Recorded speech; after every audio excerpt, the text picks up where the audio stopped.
Good morning, everyone, and welcome to the Sunday service of Now Creations. It's always a joy to remind you that everything you need is right within yourself. There's nothing greater than the treasure at the very center of your being, of which you are conscious, that you are one with the God Spirit, and that God Spirit is animating you in your humanity. Just a little reminder, we all need to know that. A couple of comments before we begin this morning. First of all, this evening we'll be doing our wonderful program, The New Earth, with Eckhart Tolle from 6 to 7:30. We certainly invite you to join us. And then Monday night, we'll be having our meditation from 7 to 8. And then I also want to call your attention to Thursday night. We are beginning our new course in A Course in Mastering Alchemy. Not too late to join. This Thursday evening from 7 to 8:30. Be very, very happy to have you. With that in mind, let's begin our service. My dear friends, our growth in awareness is really a remarkable achievement. Through our personal spiritual practices and through our growth as a group, we are assisting each other to achieve states of consciousness that are remarkable for all of us. As I mentioned in last week's teaching, we as a group are getting better because you as an individual are getting better. And you are bringing your goodness, your betterness into our group settings. In today's teaching, I want to continue the patterns of our individual and group growth. The teaching is entitled Taking Refuge. I will begin with a Persian fable that states a mighty, mighty truth, and then explain the complications of that truth, and then focus on the places where we can take refuge. Let's begin first with the fable.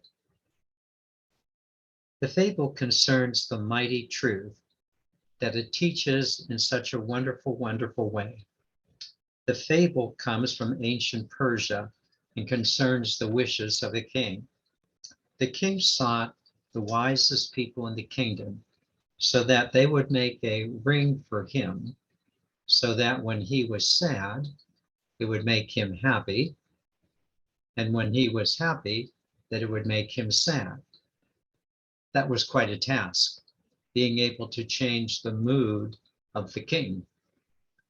But the wisest in Persia eventually brought the king the ring that he desired. And on the inside of the ring was described these 4 words: this too shall pass. This too shall pass. Isn't that the truth? This too shall pass. But let's take a look at this truth more in depth, citing first of all the truth and then its problem. First, its truth. It doesn't take much experience to quickly understand and learn that everything changes in life, that everything passes. No matter what's going on, things come and they go. Sometimes the change can easily be seen within a day or even within a few minutes. The weather can change in an instant. And how about our moods and our thoughts? They're just as susceptible, changing as quickly as the weather itself. One minute we are higher than a kite. The next one it seems like air is leaking from the balloon of our lives. Even when changes are of a longer duration, such as family, jobs, relationships, or places of living, change inevitably comes into play. And these things too all pass. Because everything seems to change, it's a good question to ask, well, is there anything that doesn't change? Is there anything that is not susceptible to passing? You now know the answer to that question. That one thing that does not change is you. The one thing that doesn't change is you.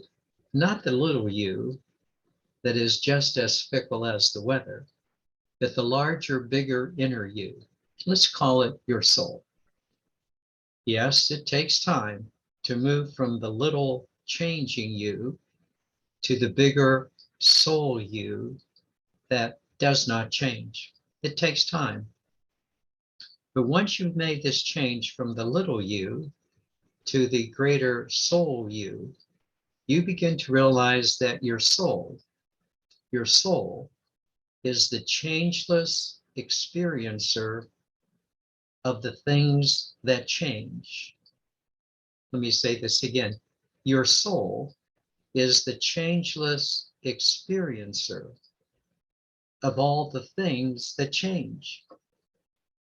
How many times have you said, I wish that this could last forever, but it doesn't?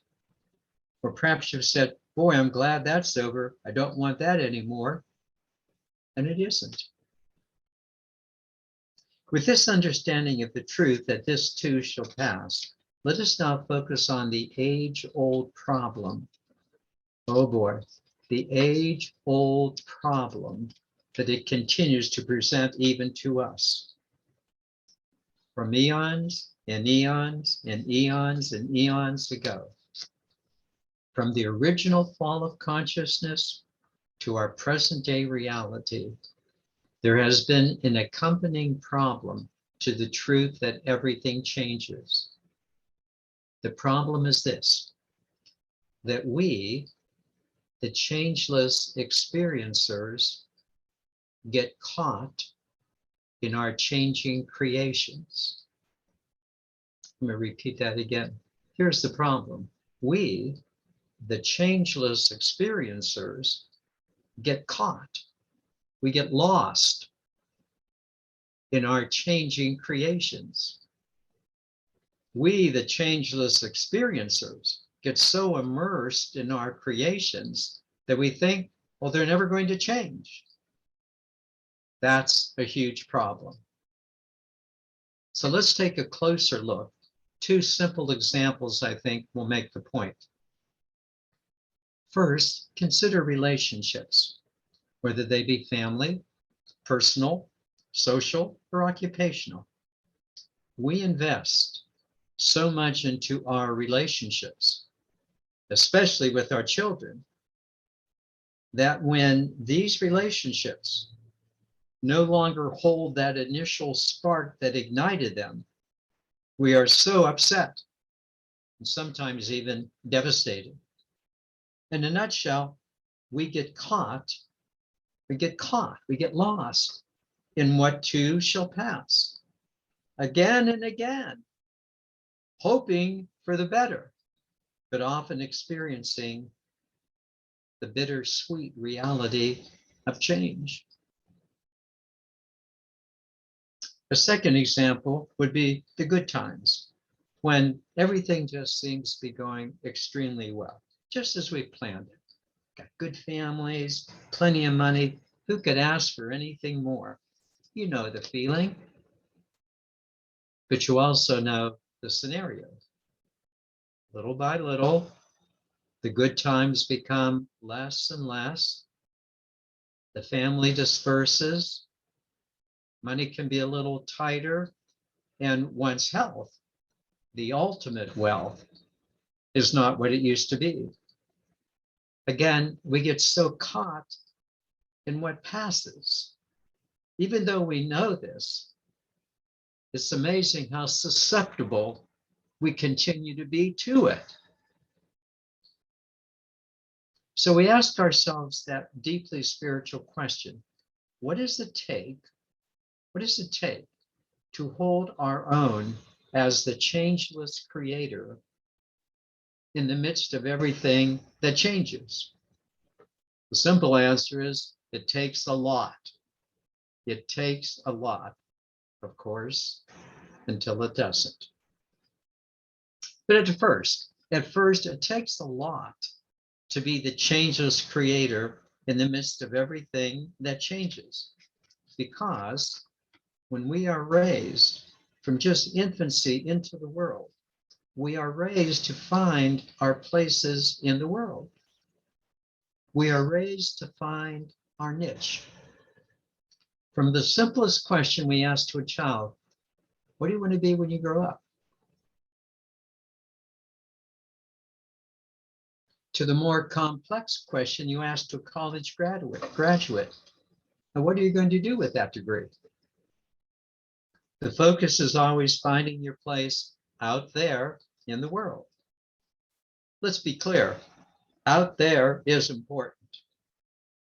Out there is important because we live in the world out there. And we have a physical body that is also out there in the material world and needs attention.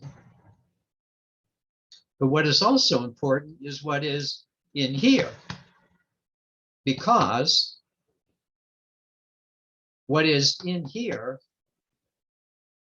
eventually runs your show out there. It's pretty important. What is in here eventually runs your show, which is out there. Obviously, we need a blending of the two because we are spiritual beings. We are having this human experience. But I want to add something to that, a very important point before we proceed. Yes, we are having a human experience. But now, we are having an elevated human experience, where we now see the human experience from the spiritual vantage point. This is critical for us to understand. We are having a human experience, but from an elevated human experience.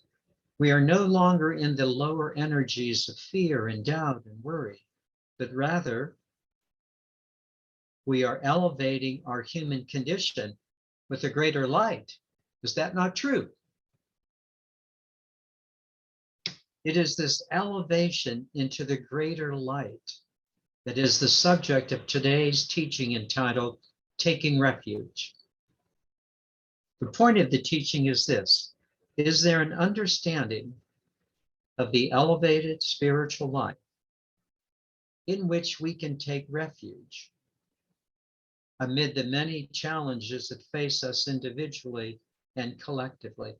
Is there a place where we can take refuge in an elevated way? Obviously, I think there is.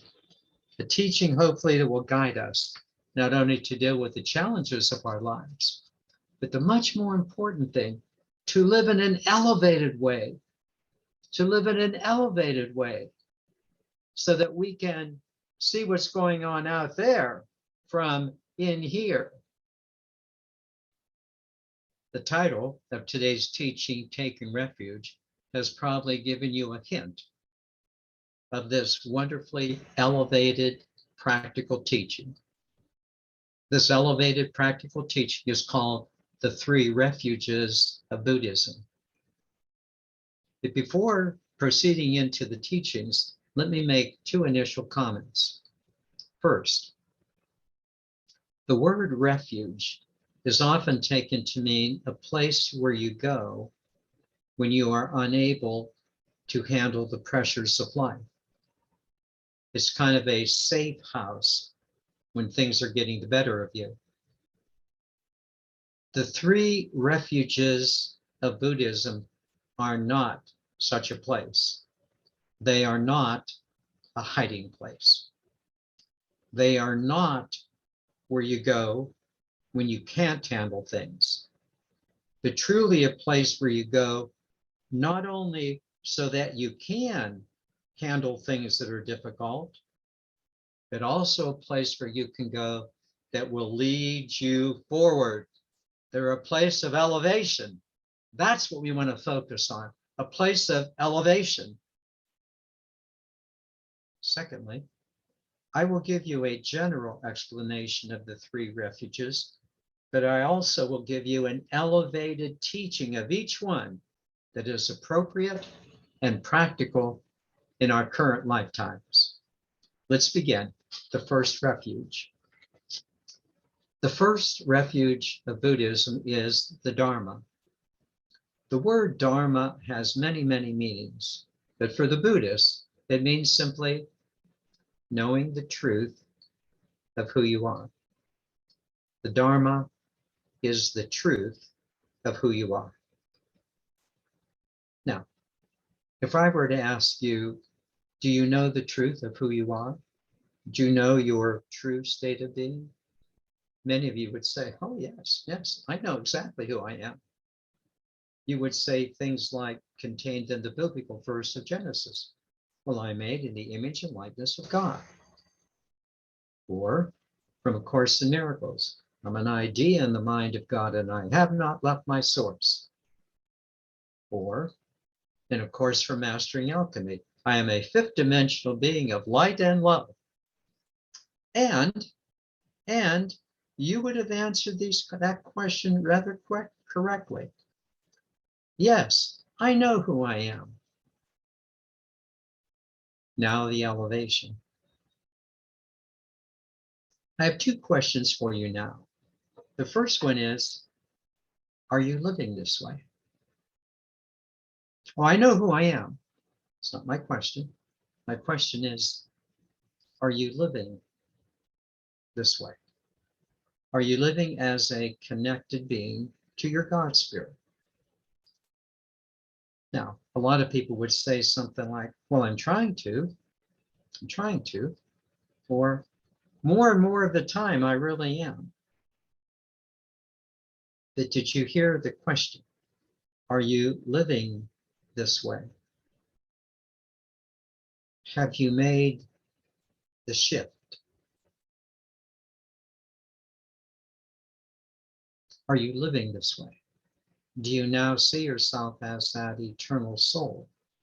Granted, a human personality and a body and a world, but have you shifted to, yes, I know myself as an eternal soul spirit? This is where we must continue to help each other to live this way, not just to know that this is the way. Second question. Does life continue to get the better of you? Do you still get caught in your creations? Although we want to do better, are there still those things that get the better of you? Old habits that just seem to fight back and entrap us. Again, without judgment or criticism, how important it is to rise to our Dharma, to rise to our truth, to rise to our connection to the God Spirit with a sense of confidence and strength, to take refuge in our Dharma in an elevated way.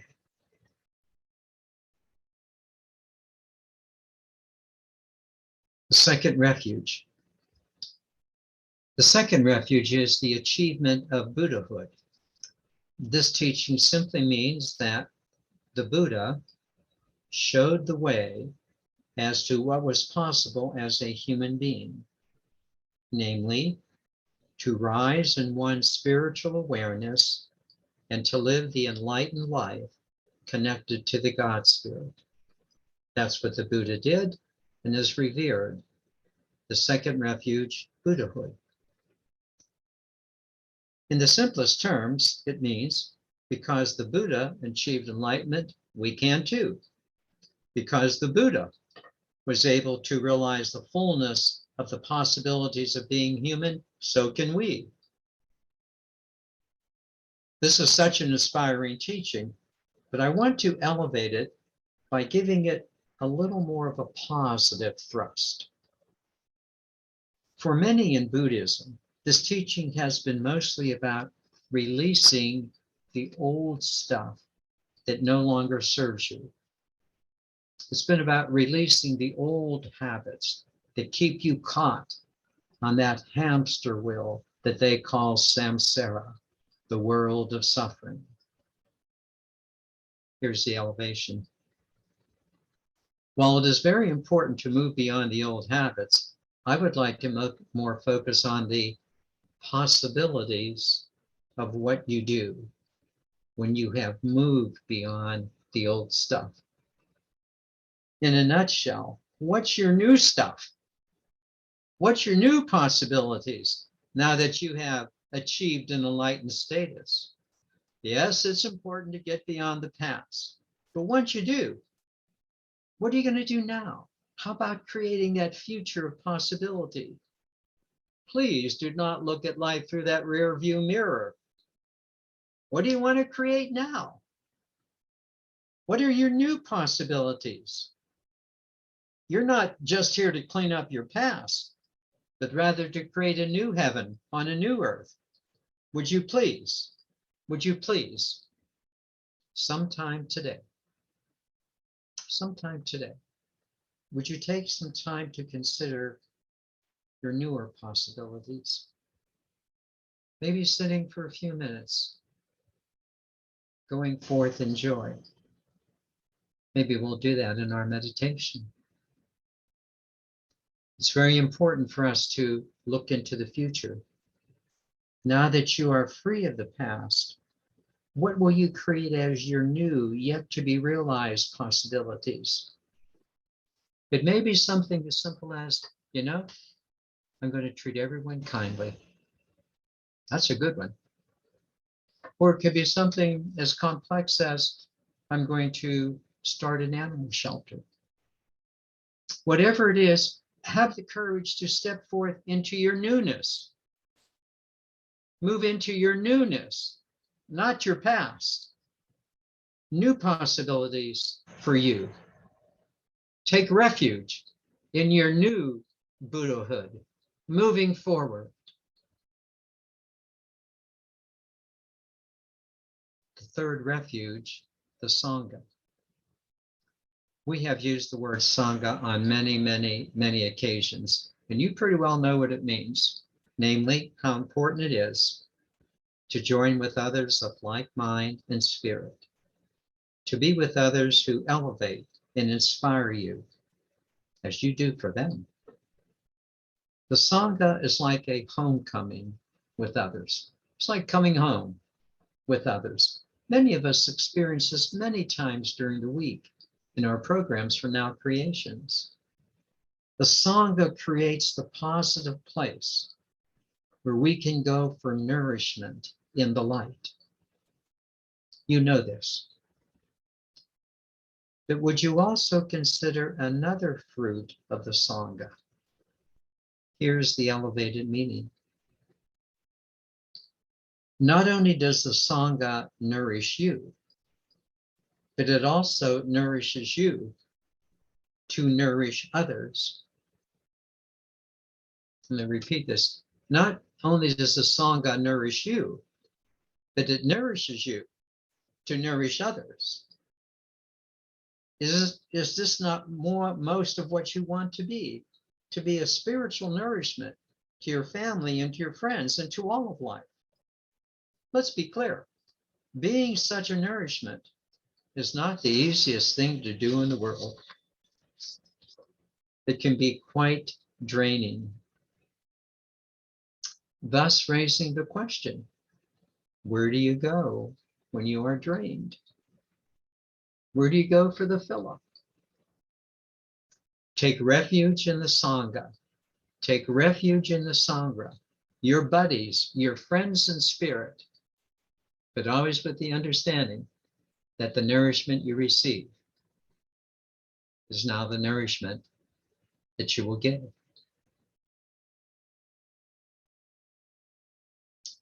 In conclusion, one other direction might be helpful to you.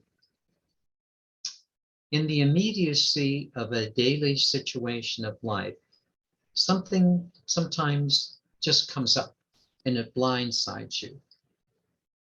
Until you can think about the three refuges, it is very helpful. It is very helpful to develop an affirmation that will serve you in the immediacy of a situation so that you can get to the other three refuges. Take refuge in that affirmation, such as when something comes up, I am as God created me. Or, holy, holy, holy is the Lord God of hosts.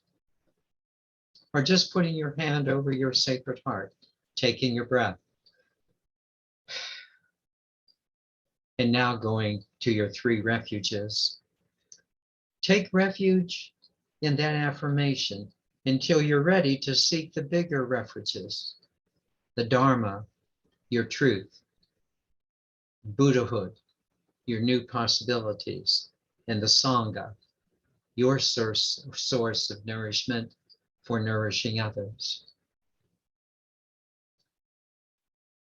I'm not sure if I said we're taking refuge together.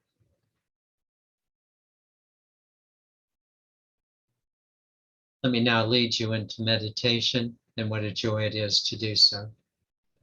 Just a great joy just to be with each other, to be in this energy.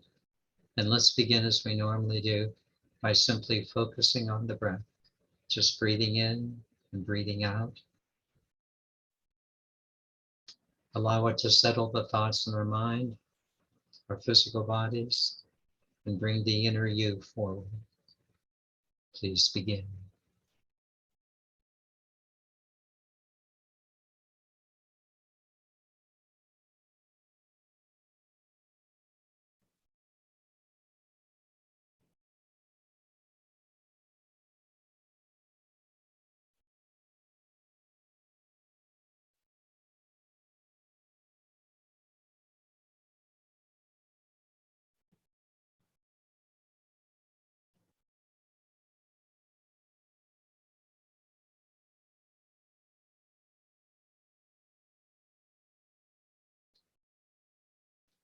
It is amazing, isn't it, how many times we get caught in our creations. Our changeless self gets caught in the stuff that we are bringing forth.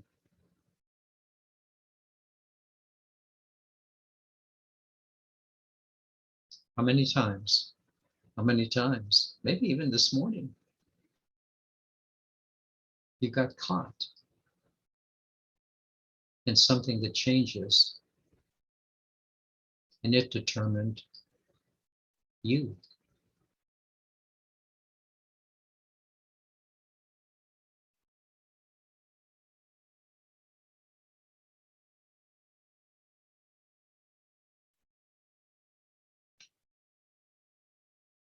Surely it's helpful to know that it's going to pass.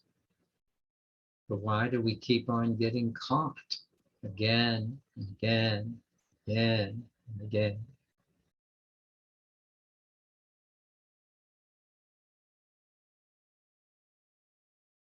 It's a very good question for each one of us to ponder.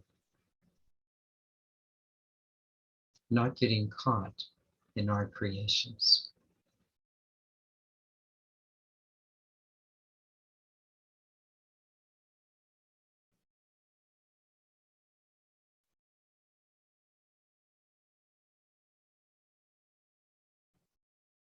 Staying in the changeless you, in the midst of what you are creating and bringing forth.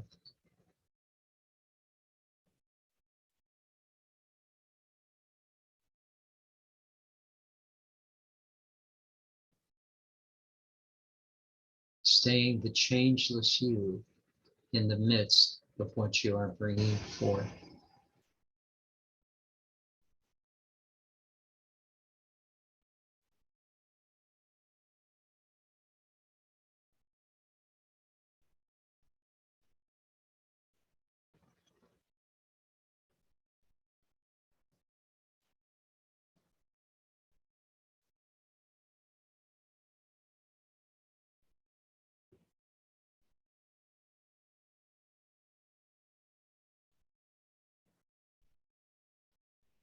So let's take a little deeper look at those 3 refuges of Buddhism.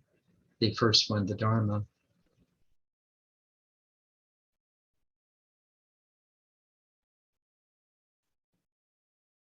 The word Dharma means to create from your truth, to create from the changeless God spirit that is within you.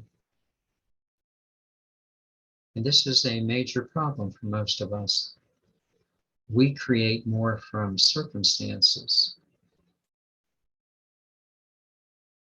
especially circumstances that are based on old habits, rather from the truth, the God spirit within us.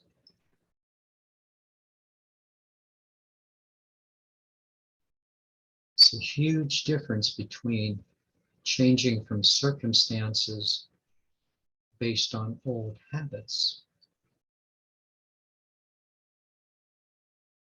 to creating from the God spirit within you.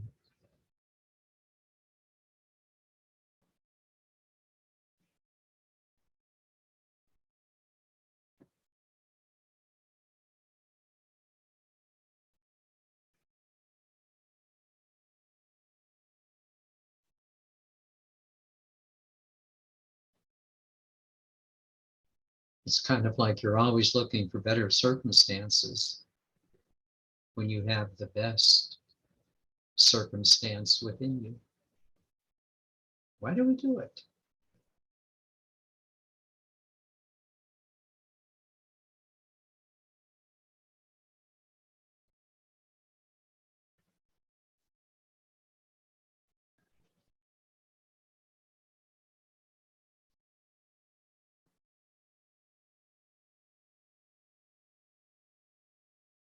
I think for many of us now, we're just saying, oh, not anymore, not anymore. I'm going to simply create from my Dharma, from my truth, stay centered, and enjoy every creation, but no longer get lost. I can tell you this, the more you create from your truth, the less you'll be susceptible of being lost. Create from your truth.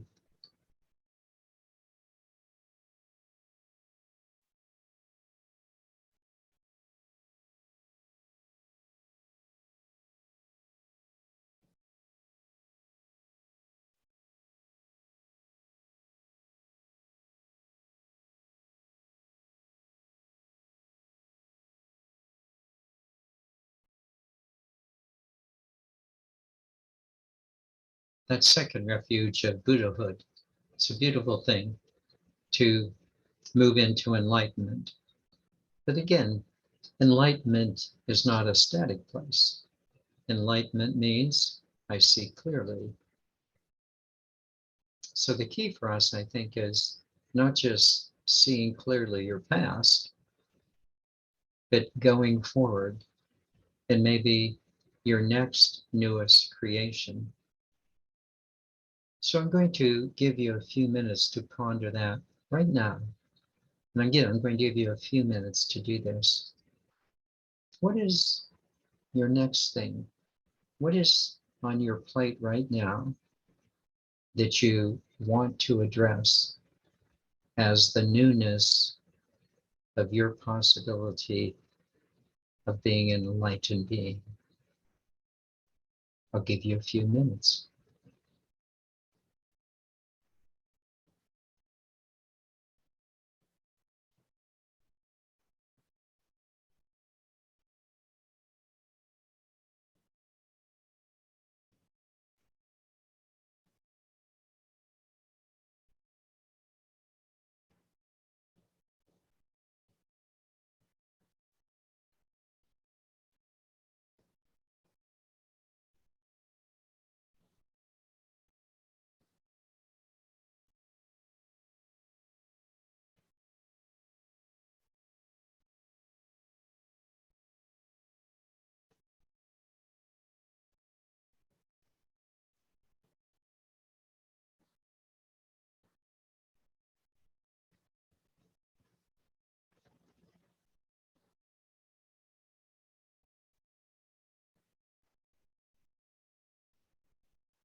I hope that you are enjoying this time as much as I am.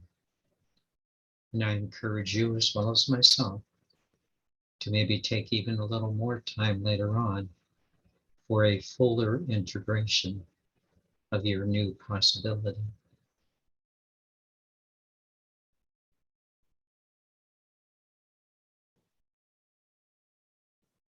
And lastly, the Sangha. Well, here we are right now.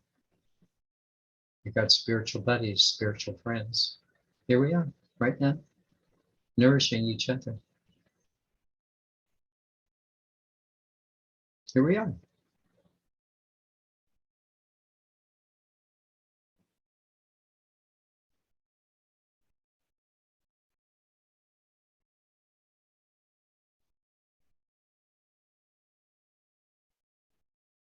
And then in a few minutes, we'll leave and we'll go about our day of nourishing others. So it works. We come together in spiritual awareness, and then we disperse in the same spiritual awareness. Same energy, different people, different situations.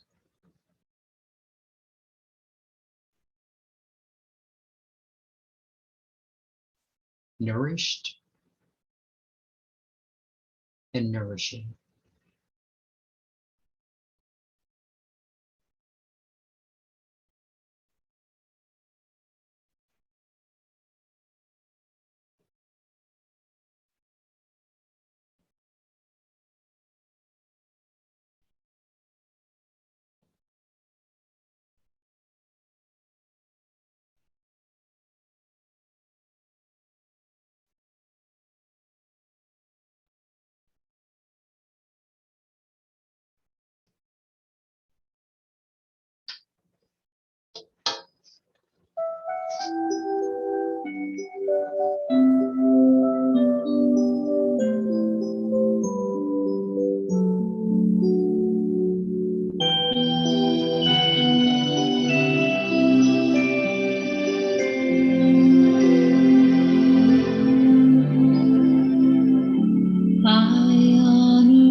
abounds and love abides. The light shines bright to illumine love without, love within. I honor thee, I honor thee.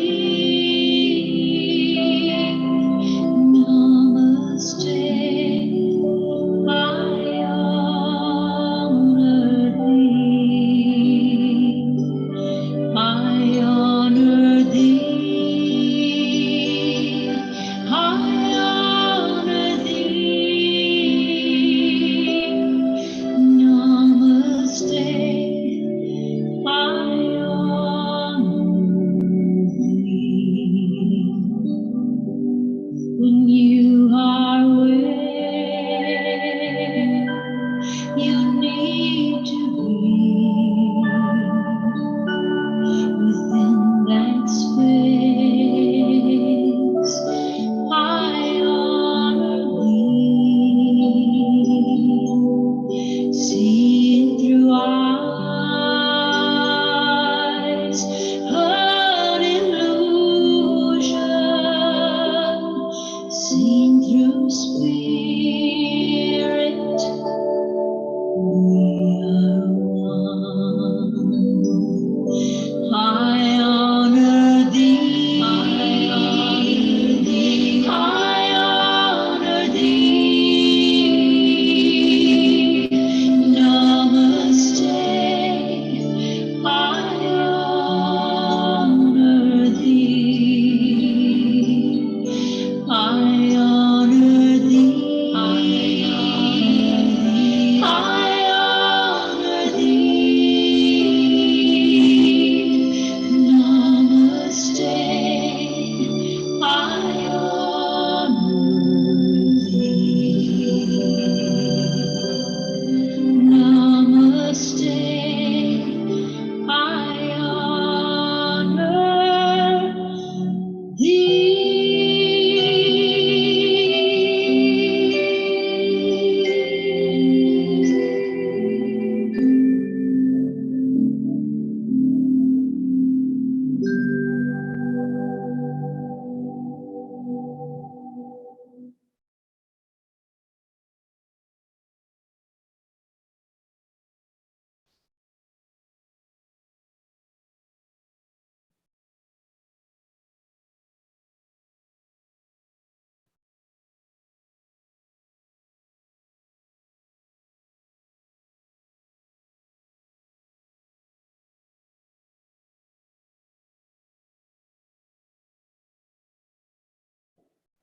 What a joy to be with you in our Sangha. Don't you just feel the energy, the presence?